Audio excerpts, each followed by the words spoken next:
welcome to speak to us, the funniest man on earth, a performer of legendary comic genius, a children's book author of profound depth, an individual of enormous compassion who is doing so much to make our world a better place, the great Jim Kerri.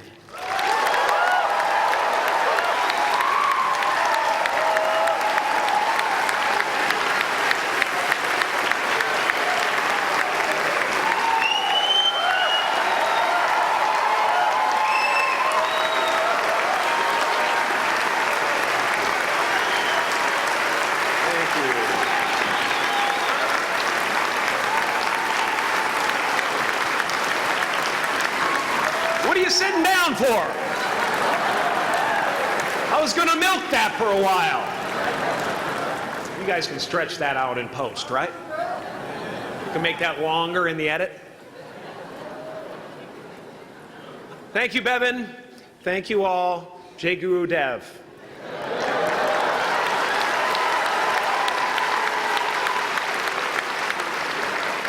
I brought one of my paintings to show you today. I hope you guys are going to be able to see it okay. It's not one of my bigger pieces, so you might want to move down front. Get a good look at it. Faculty, parents, friends, dignified guests, graduating class of 2014. And all the dead baseball players coming out of the corn to be with us today. After the harvest, there's no place for them to hide. Fields are empty. There's no cover there. I'm here to plant a seed today, a seed that will inspire you to move forward in life with enthusiastic hearts and a clear sense of wholeness. The question is, will that seed have a chance to take root? Or will I be sued by Monsanto and forced to use their seed?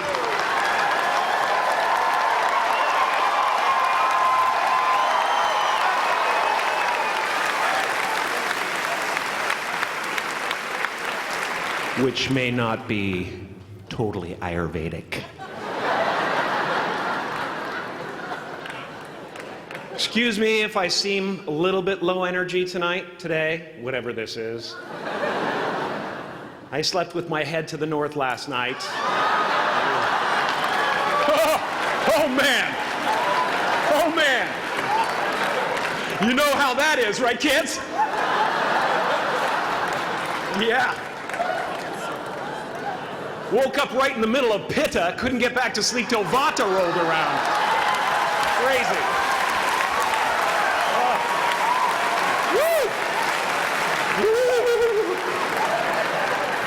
But I didn't freak out, you know. I used that time to eat a large meal. Connect with someone special on Tinder. Because life doesn't happen to you, it happens for you.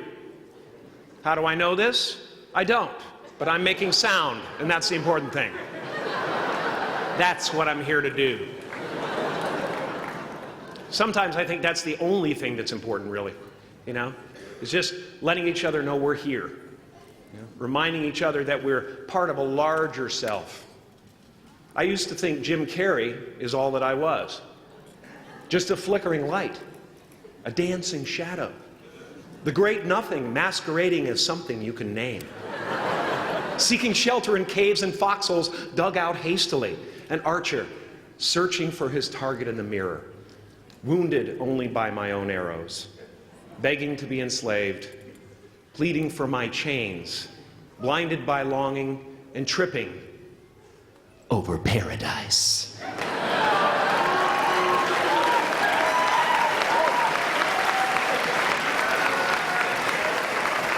I get an amen? You didn't think I could be serious, did you? I don't think you understand who you're dealing with. I have no limits.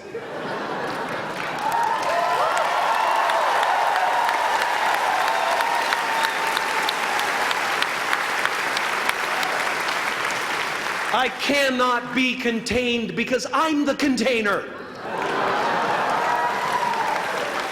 You can't contain the container, man. You can't contain the container. I used to believe that who I was ended at the edge of my skin. That I had been given this little vehicle called a body from which to experience creation. And though I couldn't have asked for a sportier model, it was, after all, a loaner and would have to be returned.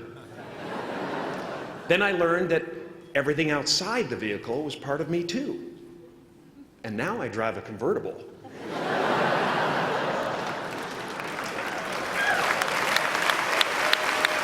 Yeah, man. Top down, wind in my hair. Woo! I am elated and truly excited to be present and fully connected to you at this important moment in your journey. I hope you're ready to open the roof and take it all in. Okay, 4 more years then. They're obviously not ready. Just need some more cooking. Now, I want to thank the trustees, the administrators, the faculty of MUM for creating an institution worthy of Maharishi's ideals of education, a place that teaches knowledge and experience, the knowledge and experience necessary to be productive in life, as well as enabling the students through transcendental meditation and ancient Vedic knowledge to slack off twice a day for an hour and a half.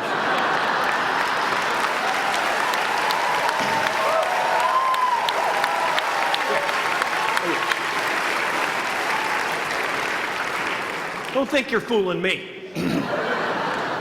But I guess it has some benefits. It does allow you to separate who you truly are and what's real from the stories that run through your head. You have given them the ability to walk behind the mind's elaborate set decoration and to see that there's a huge difference between a dog that is going to eat you in your mind and an actual dog that is going to eat you.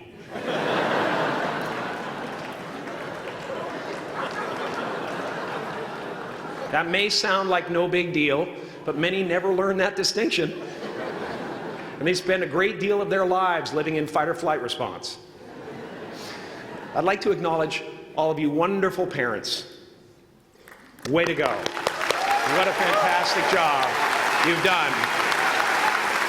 For your tireless dedication, your love, your support, most of all, for the attention that you paid to your children. I have a saying, beware the unloved, because they will eventually hurt themselves or me. But when I look at this group here, you know, I feel really safe. I do. I'm just going to say it. My room is not locked. My room is not locked. No doubt some of you will turn out to be crooks. But white-collar stuff, you know, Wall Street, that type of thing, you know, crimes committed by people with self-esteem. Stuff parents can still be proud of in a weird way. And to the graduating class of 2017, -3, you didn't let me finish.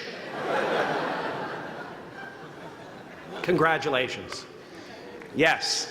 Give yourself a round of applause, please. Please.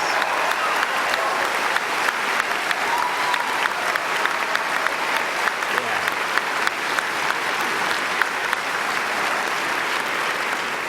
You are the vanguard of knowledge and consciousness, a new wave in a vast ocean of possibilities. On the other side of that door, there's a world starving for new ideas, new leadership. I've been out there for 30 years. She's a wildcat. Oh, she'll rub up against your leg and purr until you pick her up and start petting her, and then out of nowhere, she'll swat you in the face. It can be rough out there, but that's okay, because there's soft serve ice cream with sprinkles. I guess that's what I'm really trying to say here today. Sometimes it's okay to eat your feelings. Now, fear is going to be a player in your life, but you get to decide how much. You can spend your whole life imagining ghosts, worrying about the pathway to the future, but all there will ever be is what's happening here, and the decisions we make in this moment, which are based in either love or fear. So many of us choose our path out of fear disguised as practicality. What we really want seems impossibly out of reach and ridiculous to expect, so we never dare to ask the universe for it. I'm saying I'm the proof that you can ask the universe for it. Please.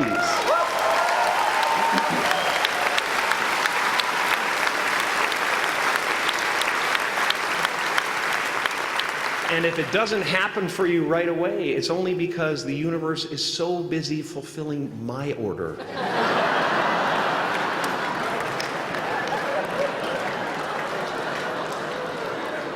Party size! My father could have been a great comedian, but he didn't believe that that was possible for him. And so he made a conservative choice. Instead, he got a safe job as an accountant. And when I was 12 years old, he was let go from that safe job. And our family had to do whatever we could to survive. I learned many great lessons from my father, not the least of which was that you can fail at what you don't want. So you might as well take a chance on doing what you love.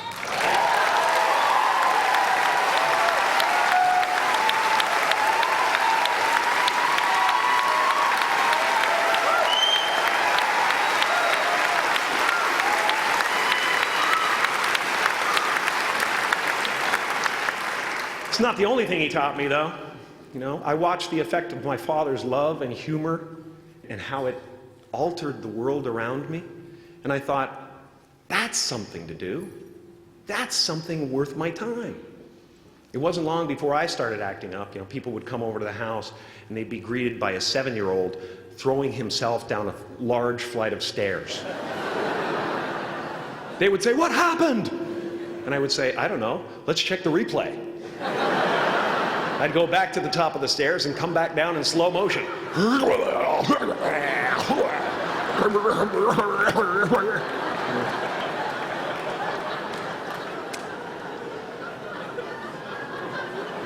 It was a very strange household. My father used to brag that I wasn't a ham, I was the whole pig.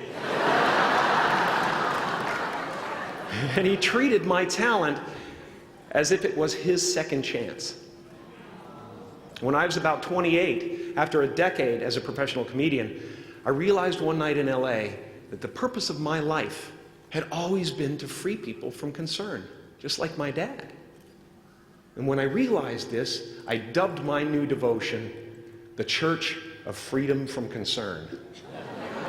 The Church of FFC.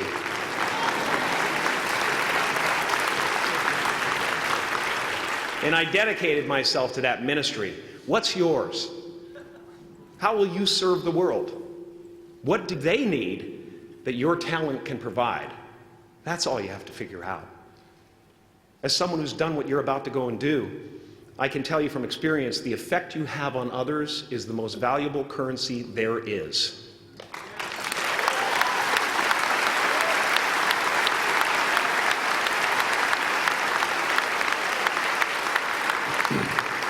Because everything you gain in life will rot and fall apart, and all that will be left of you is what was in your heart. My choosing to free people from concern got me to the top of a mountain. Look where I am. Look what I get to do. Everywhere I go. I'm going to get emotional because when I tap into this, it really is extraordinary to me. I did something that made people present their best selves to me wherever I go.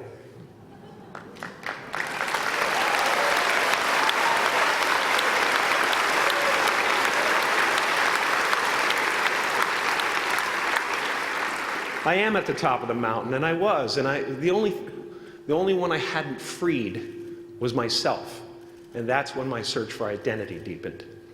I wondered who I'd be without my fame. Who would I be if I said things that people didn't want to hear? Or if I defied their expectations of me?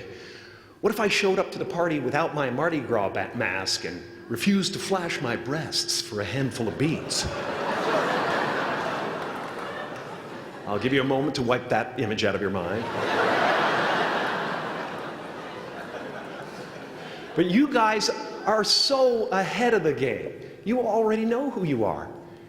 And that peace that we're after lies somewhere beyond personality, beyond the perception of others, beyond invention and disguise, even beyond effort itself.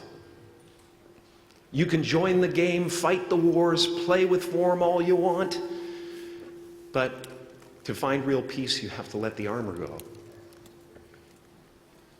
Your need for acceptance can make you invisible in this world. Don't let anything stand in the way of the light that shines through this form. Risk being seen in all of your glory.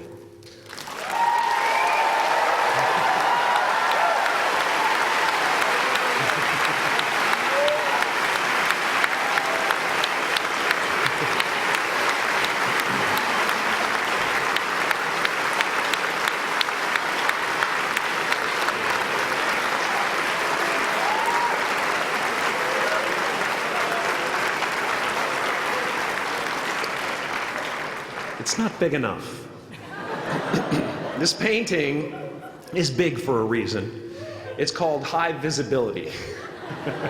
It's about picking up the light and daring to be seen. Here's the tricky part. Everyone is attracted to the light. The party host up at the top, who thinks unconsciousness is bliss and is always offering to drink from the bottles that empty you. Misery below her. Despises the light, can't stand when you're doing well, wishes you nothing but the worst. The Queen of Diamonds, under him, needs a king to build her house of cards. And the hollow one down bottom there will cling to your leg and say, please don't leave me behind, for I have abandoned myself. Even those who are closest to you and most in love with you, the people you love most in the world, will find clarity confronting at times. This painting took me thousands of hours to complete. And when I was finished, thank you, thousands of hours, yes. I'll never get them back. I'll never get them back. I worked on this for so long. I was weeks and weeks like a madman alone on a scaffolding. And when I was finished, one of my friends said, this would be a cool blacklight painting. So I started over.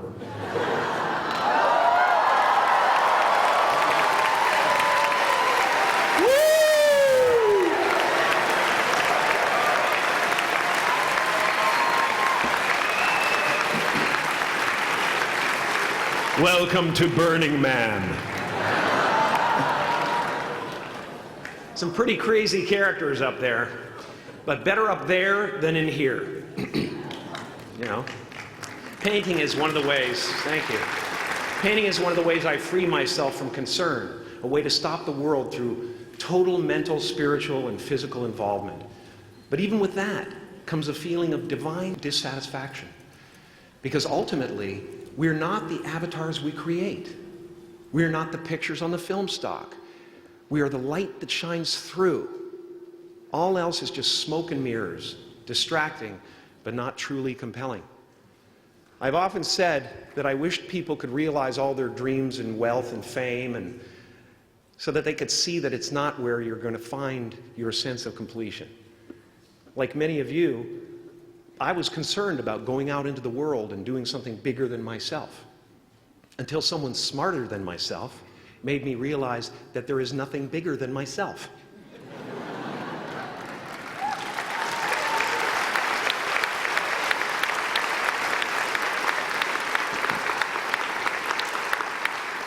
My soul is not contained within the limits of my body. My body is contained within the limitlessness of my soul. One unified field.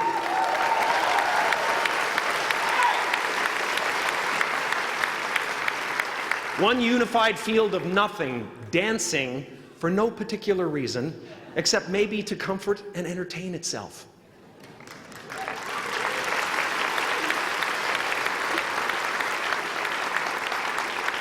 As that shift happens in you, you won't be feeling the world, you'll be felt by it. You'll be embraced by it.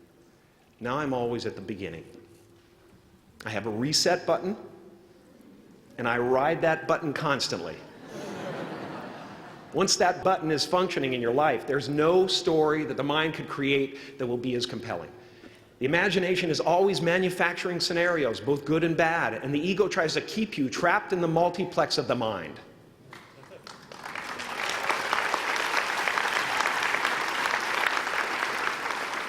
Our eyes are not viewers, they're also projectors that are running a second story over the picture that we see in front of us all the time.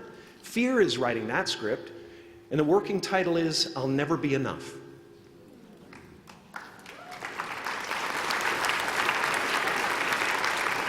Now you're going to look at a person like me and say, how could we ever hope to reach those kind of heights, Jim?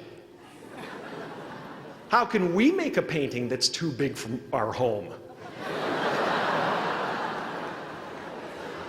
How do you fly so high without a special breathing apparatus? This is the voice of the ego. And if you listen to it, there will always be someone who's doing better than you. No matter what you gain, ego will not let you rest. It will tell you that you cannot stop until you've left an indelible mark on the earth, until you've achieved immortality. How tricky is this ego that it would tempt us with the promise of something we already possess?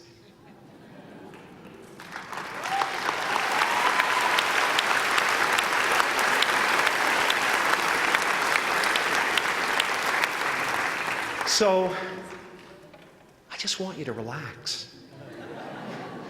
You know, that's my job.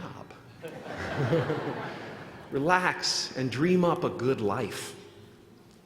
I had a substitute teacher from Ireland in the 2nd grade that told my class during morning prayer that when she wants something, anything at all, she prays for it and promises something in return, and she always gets what she wants. Well, I'm sitting at the back of the classroom, you know, thinking, wow, my family can't afford a bike, you know. So I went home and I prayed for one. And I promised I would recite the rosary every night in exchange. Broke that promise. But 2 weeks later, I got home from school to find a brand new Mustang bike with a banana seat and Easy Rider handlebars. Yeah. From fool to cool. My family informed me that I had won the bike in a raffle that a friend of mine had entered my name in without my knowledge whatsoever. So that type of thing has been happening to me ever since. And as far as I can tell, it's just about letting the universe know what you want and working toward it while letting go of how it comes to pass.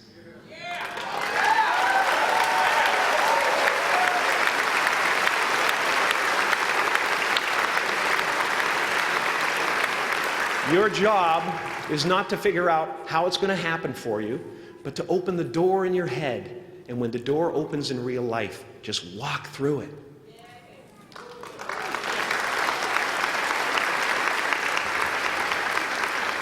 And don't worry if you miss your cue, because there's always doors opening. They keep opening.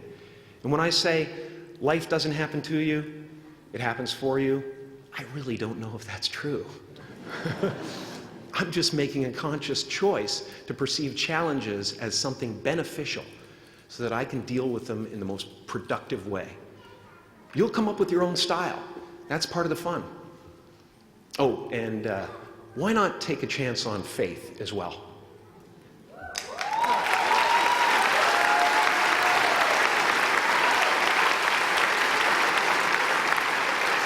Take a chance on faith. Not religion, but faith. Not hope, but faith. I don't believe in hope. Hope is a beggar. Hope walks through the fire, and faith leaps over it.